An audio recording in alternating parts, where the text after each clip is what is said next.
আজ ঐতিহাসিক 7 নভেম্বর জাতীয় বিপ্লব ও সংহতি দিবস উপলক্ষে সিলেট জেলা বিএনপি কর্তৃক আয়োজিত আজকের এই বর্ণাঢ্য র্যালিতে অংশগ্রহণ করেছেন বাংলাদেশ জাতীয়তাবাদী দল বিএনপির চেয়ারপারসনের উপদেষ্টা এবং সিলেট 1 আসনের জাতীয়তাবাদী দলের সংসদ সদস্য পদপ্রার্থী খন্দকার মুক্তাদির এবং এখানে উপস্থিত আছেন সিলেট 3 আসনের আমাদের সংসদ সদস্য পদপ্রার্থী বিএনপি চেয়ারপারসনের উপদেষ্টা জনাব আব্দুল মালেক এবং উপস্থিত জেলা বিএনপি এবং মহানগর বিএনপি জেলা এবং ছাত্রদল যুবদল সকল অঙ্গ সংগঠনের আপন নেতৃবৃন্দ। আসসালামু আলাইকুম।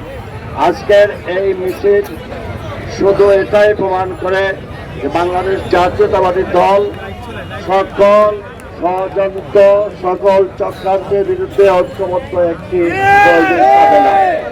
আমাদের টার্গেট হবে যেভাবে 7 নভেম্বর জাতীয় বিপ্লব সংহতি দিবসের মধ্য দিয়ে দেশের স্বাধীনতা সার্বভৌমত্ব গণতন্ত্র প্রতিষ্ঠিত হয়েছিল, ঠিক তেমনি আগামী এই সংসদ নির্বাচনে ধানের শীষে ভোট দিয়ে বিজয় করে আবারও এদেশের মানুষের আশা আকাঙ্ক্ষা প্রত্যাশা পূরণ করবে।